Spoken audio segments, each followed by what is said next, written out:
My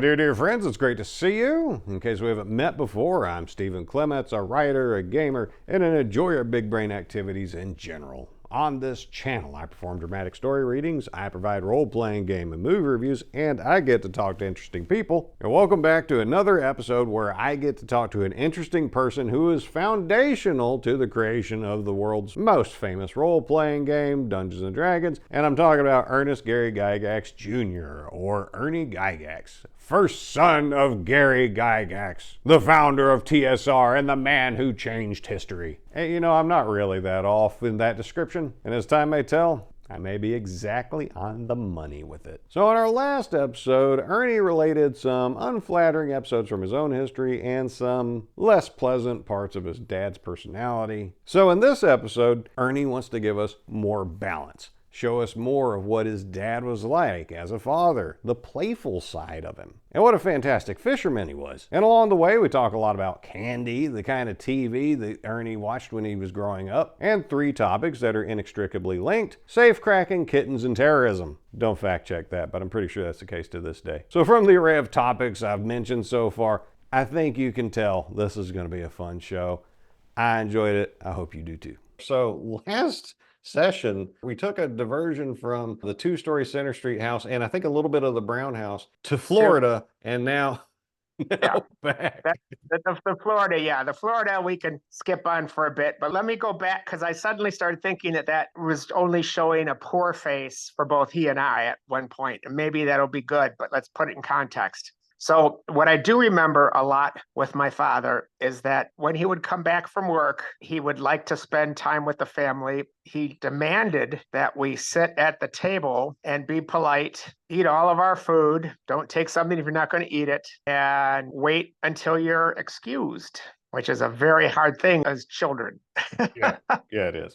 And in those days, there was no watching TV. We had it black and white, and anything else during dinner time. No matter how much we fidgeted, etc., we would not get away with what we wanted. In fact, one of the famous statements is, I remember my sister Elisa saying, "Can I leave the table, Dad?" And he would say, "Yes, you can." And as she would start to get up, he would say, "What are you doing?" She says, "I'm getting up to leave the table." He says, "Do you have permission? Did you ask to be excused?" And then she'd say, "May I be excused from the table?" And he said, "No, not yet. The adults still want to see you."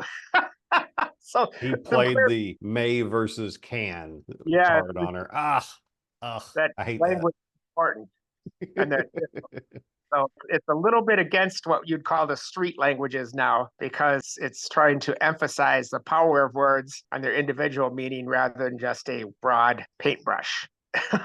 Well, and High Gygaxian, the written language that your father used in so many of his publications, relies heavily on precise use of words and maybe obscure meanings of those words and obscure words themselves. So if you want to improve your English language skills, study Gary Gygax's writing. That's one of the things that I enjoyed about the modules that he wrote and the books of his that I've read, is that my vocabulary expanded with every one of those things, as did so many other players and readers. It's amazing to say how many people decided that they wanted to improve their knowledge skills as well as their syntax and their linguistic abilities because they found it could be fun. I just made the connection that I started reading, I think it was Keep on the Borderlands, before I was even in school, being formally taught things. I believe there's a glossary in it and all kinds of strange words. And then when I'd have downtime in school from then on until college, I would bust out the dictionary and just read it, go word by word by word. And I wonder if that started with the glossaries that your dad would provide. Interesting thing. What I do know is that he had a gigantic Webster's dictionary in his office. Well, he got his money's worth out of that. I know he did. About 18 inches thick, it would be like on a pedestal kind of thing to use it. And it was maybe, at least to me, it seemed as a kid, 30 pounds. Maybe I'm overdoing it, but it was very heavy. I could barely pick it up. Wow. Yeah. Yeah. That. It was a beautiful thing. It was probably outdated, but again, when my father got a chance to get encyclopedias, he was so happy when the library had a sale and he was able to get like encyclopedias from 1920-ish and go through all that to see some changes in attitude, knowledge, and what people believe. I was just thinking about recently the song "This Is Your Land, This Is My Land," and how that would be so inappropriate now because it has been stolen from the First Nation peoples. But at this point, of course, it's welcoming that we're all Americans. And Yes. I like that. That's a beautiful thing. When you go someplace, you know that supposedly you're being covered by your diplomatic corps and other things when you leave the home base. And you certainly should have a certain educational background and other things, probably to be touring the world. So you're not just a barbarian. I like to think I am. So Yeah. Don't be the rude American. Be the well-spoken and polite American. yeah, well, there's a lot of, we'll call it tourists. And we see that here as well as I'm sure that people do overseas. And that's basically, this is my time. I want to do nothing and I'm spending the money and you all serve me. Probably more of that than I had thought of, but that's a good way of looking at it. I believe a reality rather than a good way. It has very little to do with good. It's a very neutral to the point of selfish and chaotic neutral, probably. It's a good way of you describing it. That's what I mean. Yeah. So, what my father was really about in so many ways to me as a kid with just Elisa before even Heidi is that we would walk everywhere. Remember, there was no cars. So we would walk to grandmother's house, which was 925 Dodge Street, which was 1, 2, 3, 4.5 blocks, maybe 5 blocks away. I remember many times I would get ready to cross the street. We have to hold a parent's hand. And mom would come for most of these jaunts, so not all. Mom was always very busy. So that's what I saw. Mom was busy around the house. She wasn't lazy at all, by no means. And yet she felt like I think so many people do that she was just spinning her wheels because we were all creating new messes. Other Yeah. things. Yeah. Of course, when dad's suits had to go to the dry cleaner, that would be part of a trip too. We would do that and pick up new suits. Sometimes we could go get them for him with whatever money we provided, and they would have these little suckers with a twirled base or handle, soft. But instead of like a stick, it was like a wax string, and they were round and flat. And we get those from the laundromat. So that was a reward system. I've always believed strongly in rewards and how that works. Did your mom have a washing machine and a dryer? In the basement. In Okay, the that's basement. good though. Freed up a But lot of time, I imagine. oh yeah, well, at least yeah, there was no laundromat stuff for this family. Well, she needed because there was no vehicle. So without a vehicle, there was 7 blocks away. There was a Roundy's certified store, and it might have gone through several different brand name of a local, but that I don't see too much of. And I think they got bought up by some big chain to be now their home lesser brand. That we read the paper and the newspaper would tell us what was on sale everywhere. And we were so poor, as I said, that if Sarasota flour, because she'd only use unbleached flour if at all possible for us, because she was trying to keep her children and her husband all healthy, and it would come in like a 20-pound bag. So since it was that far away, I couldn't carry that all the way. So then she got a little upright drag cart, with the 2 wheels and the handle. But I was so shy. I remember going to these stores sometimes 2 or 3 times because I'd never ask anybody. And I would just come home and tell mom, "Oh, they're out of sugar, mom." Because I couldn't find any.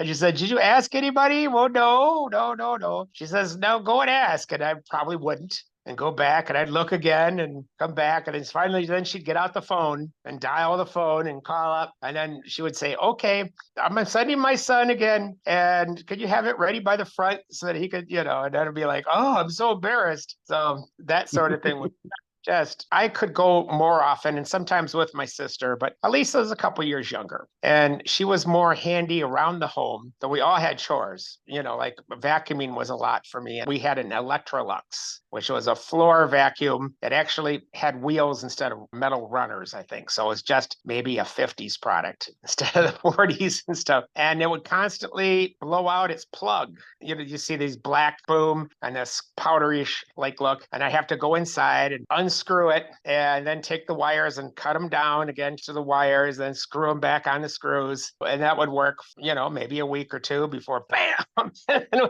Ah, but I mean, it's so helpful to have the thing. It beats trying to broom everything. But dang it, I bet you got some skill with electrical engineering, maybe. Minimal, because the idea is just maintaining tools. It was never a big interest. Though I did go to a holiday home rummage sale probably in about 67, and I just had some lawn mowing money and shoveling money. And I bought my first radio. It said it didn't work, but I opened it up and somehow got it to work. And I was very enthused. And I think it might have only cost me $1. And it was maybe 12 inches by 6 inches, some sort of more flat, that sort of thing. And it would get me AM and FM, I think, though there was not very much. FM was kind of like old folk stuff. AM would be your rock and roll of the youth. For the millennials and Zoomers and the younger people in the audience, you have no idea how clutch it was that Ernie got that radio, because he didn't have any of the entertainment options you got today. He had other kids, whatever he could come up with himself, the few things that were on that black and white TV, and now this radio, yeah, that your options just expanded. They expanded a great deal. And then by probably 9 or 10, it might have been just after the Playboy Club, which I'll discuss some more, I got my first Admiral black and white TV from that same holiday home rummage sale. The holiday home were all things donated by rich people on Lakeshore. And they would do it to help inner city kids be able to come up and spend a week or two at a camp here on Lake Geneva. I bought things, weirdo stuff like sugar on sticks that was all like crystally, because I was against pouring drinks. But to me, it was just another kind of sucker. Because that stuff was good. I've eaten that. And of course, we bought lots and lots of candy, and candy was something in the area. There was several stores. I mean, it was all pretty much a dime. No, a dime. I mean, shoot, the dime would be monstrous. It was a nickel for a candy bar and a nickel or a dime for a big jawbreaker. Those super hard. You could barely get in your mouth. And if you weren't careful, of course, I'm sure it was bad for teeth. But we would buy those pixie sticks, which are just, just flavored sugar in a tube. Sugar in a cardboard tube. Also, I remember all kinds of paper that had little candy dots on them that should be different colors. And we'd peel that off and you get some of the paper in your mouth. There was, in those days, you could go to Schultz Brothers a lot in particular, and they would have caps. So you'd have this red roll of caps. Some of people would have for guns and stuff, but I would just go out and get rolls of it with a rock and, boom, and blow those up on the sidewalk.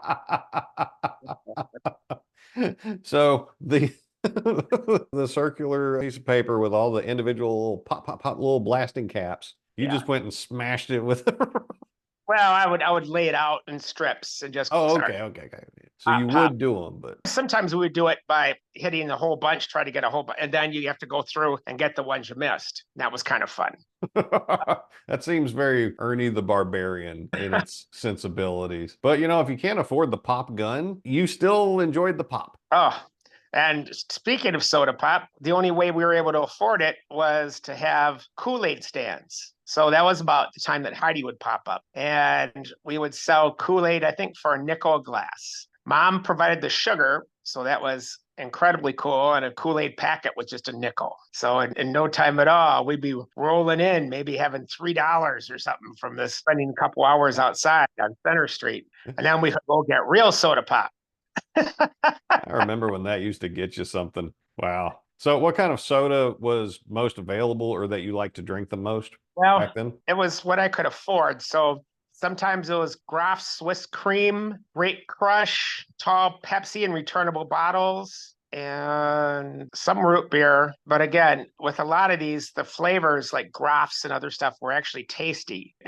Things went downhill later. And of course, there was Jolly Good, and Jolly Good wasn't very tasty comparatively, but it was a few cents cheaper. At one time, it was maybe a dime instead of 15 cents for a can. And then it almost always had a little joke in the bottom once you finally finished your soda. So, and we also get a lot of Cracker Jack. I bought a lot of coconuts for some reason, because in school, at a young age, they showed us how to open and drink the milk. And then after that, break open a coconut so that was something I took to and liked. That's So fun. And then when you get done drinking the coconut milk and eating the coconut meat, then you've got coconut shells to play with. That was a thing. That was entertaining. yes. Lately, when I just tried to redo that some time ago, I ended up with just lots of small pieces of coconut, with shells instead of breaking it evenly. It was an art when you would first take a nail and drive it in there, then pull it out with your hammer, and then, work your way bigger and bigger through the eyes. But, this is all stuff Dad would teach us. Dad was always there to try to make things a little easier, but we had to do things ourselves. And if we'd get money, then we'd have to go to our own little candy shops. So there was Patsy's Candy Shop, which was down by where my mom used to live, by Hanny's restaurant, the old Century, and the train depot wasn't too far from that. And it would be mostly penny or 2-cent candies. And we'd be taking a lot of time trying to figure out, well, what can I afford and this and that. Yep. And they, come on, kids, let's get on with it. But And then, analysis paralysis is a real thing. And especially when it comes to, I only have 25 cents and I may never get 25 cents again. Do I spend it on this one thing or a bunch of little things? Like you were talking about, sometimes you went for the cheaper option, even though it wasn't as good, because then you could get like a couple other things. I get it. yes, very much so. For a while, we got Dad still was working until 1970, we'd get an allowance, which was a nickel, which would be a full candy bar. And then after that, Dad didn't have enough money to keep on giving us an allowance and he lost his job. Candy bars went up to a dime in a larger state. And then, they never came back. At some point, they just started shrinking the size of the candy bars. There was Zagnut. There was Bun. These were a bunch of favorites. Milky Way. Snickers were around at that time. Heath. All these brands. And I'd also there was a couple little grocery stores downtown that don't exist anymore, itty bitty ones. And they would have individual novelty ice cream type items. So I get a lot of those frozen blue, red, purple, all the flavors, but they basically were a lot of sugar with a little artificial. That was the important part. Yes. Yes. They taste like sugar, but just in different and entertaining forms. Yeah. Yeah, ice cream was a little more expensive. That still had its place. But again, money was tight. The folks let us earn our own money, in small amounts, but we didn't have any problems. We could spend it as we want, as long as we had actually gotten it. One time out in the middle of Center Street, which is in front of our home, I saw a t-shirt. So I went out and grabbed it, and wrapped inside it was a wallet. And I opened it up and there was, I guess, an ID, which didn't mean anything to me, but I saw all these greenbacks. So I came back home and I said, Mom, I've got a bunch of money. She says, oh, yeah. Then it was over $100. Wow, so, that's a lot back then. But it had his driver's license. It was a college kid that had come up here on his motorcycle. He said he'd come back like the next day. And I'm like, but he did come back and he shook my hand and he gave me $5. So then that $5 was mine. And I was able to get a Gumby rubber toy with that. Ooh. I got that from Mercer's dime store. We had Mercer's and we had Schultz Brothers, 2 dime stores in the same town, just to give you an idea. And they both still had creaky wooden floors, big old natural wood. And Mercer's was smaller, but they also, not only did they have the Gumbies, but they had a lot of big toy section. It was all the Disney type books and or comics, but I wasn't too big into that, but once in a great while. But comics were kind of expensive. They were 12 cents, most of them, Wow. So Gumby, were the Gumby TV shows were on when you were a kid? Did you watch those things? Oh, yes, on WGN. Have you watched them recently? No. Gumby is some surrealist, bizarre stuff, dude. I invite you, go back and watch like the Gumby movie. It is weird. It is deeply strange. Now, to a kid, this wouldn't be anything weird, but to an adult, I was like, what am I watching? It wasn't inappropriate, but it was very absurdist, still entertaining to this day. Oh, I was a TV addict. So that's, and see, the thing is that Mom would make us be 6 feet away so the radiation wouldn't make me sterile. And I wonder if she's right.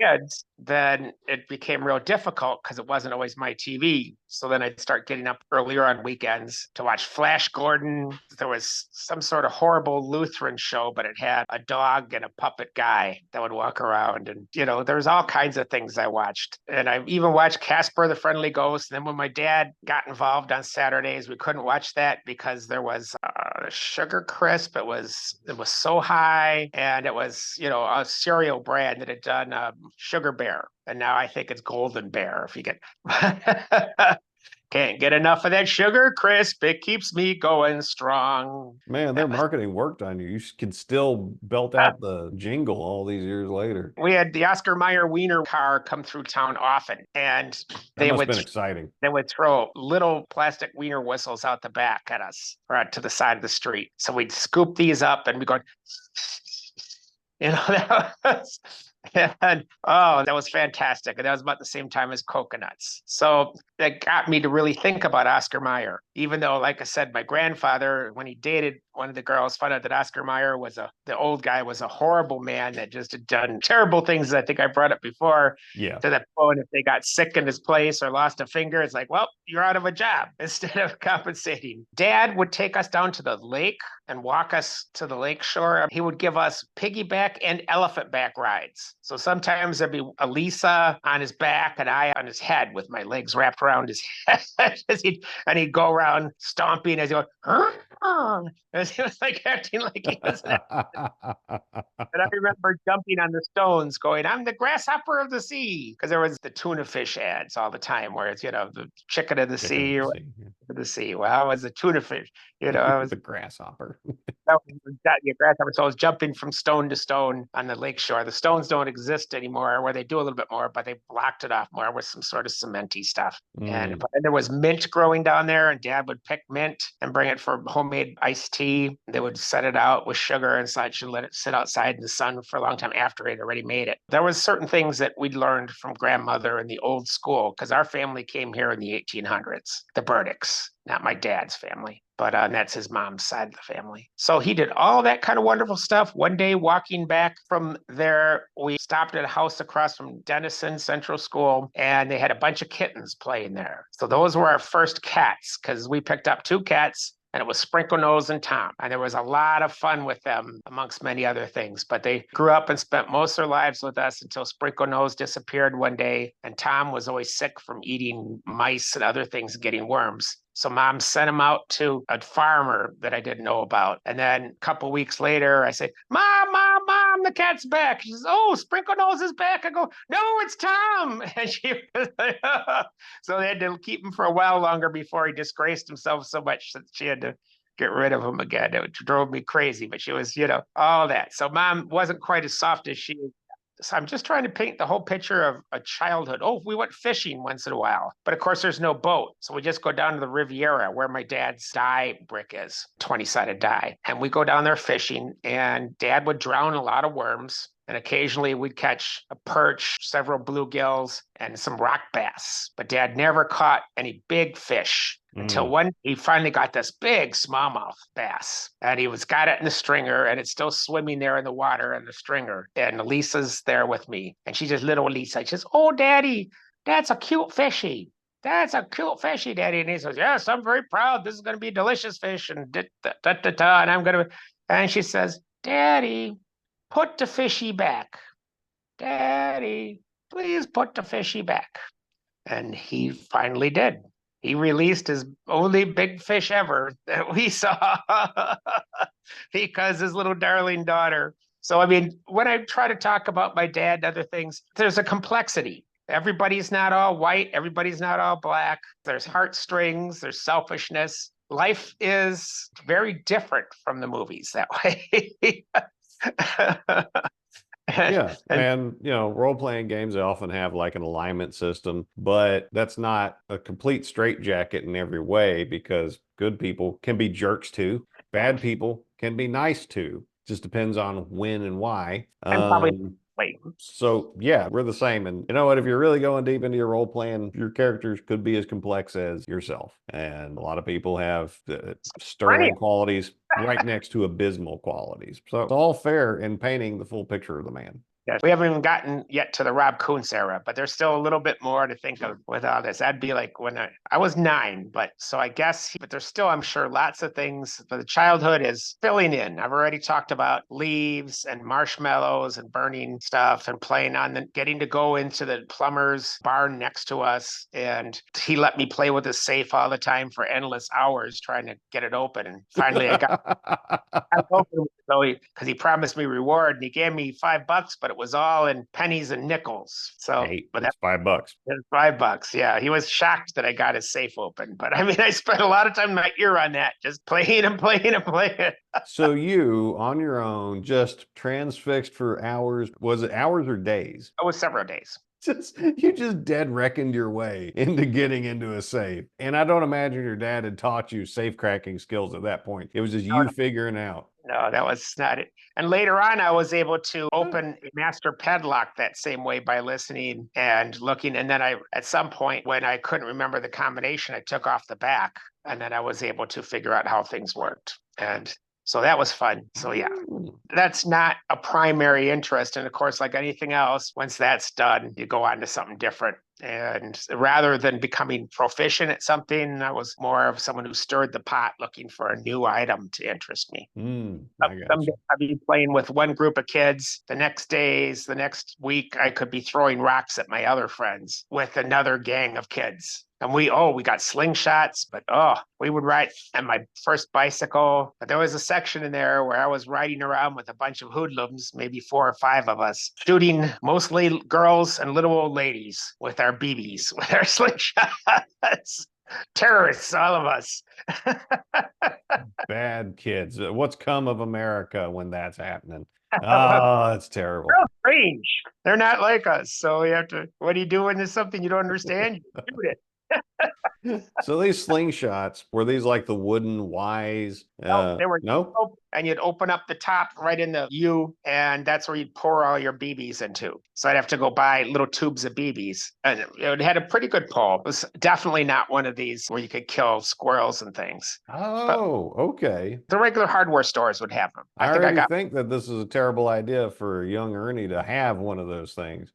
It sounds like it was. It was my own money. So then, of course, you got to keep a lot of that away from mom and things. But they're horrible that way. The parents try to take away your fun things. So you had a secret armory that you kept hidden from your parents. I learned a lot of secret things. And when I turned 18, my mother was still doing my laundry, and that was at the Chapin Road house. And I just turned 18, and she came into my room, and I suddenly had a graphics bong, about 5 bottles of booze. So how's that for a dramatic cliffhanger? I was so engrossed with the stories that Ernie was going on about that I forgot to check the timer and the video ran out. But don't worry, we got plenty more episodes in the queue. Ernie's lived a long life, and we want to make sure that we get the details down for posterity. And I hope this does help balance the perspective you may have on his dad, Gary. And also, I think it's a good example of what a little stinker of a kid Ernie was could still turn into a really sweet and engaging guy. Whereas I started off sweet and now I'm a complete jerk. So I hope you're entertained, and if you had thoughts and reactions to what Ernie had to tell us about, please drop them in the comments below. Do you have a speculation on how that cutoff story ends? Drop that in the comments. I'd like to see where you thought that was going to go. As always, if you enjoyed it, like, subscribe, share this around to other folks, especially those in the gaming community, so we can teach folks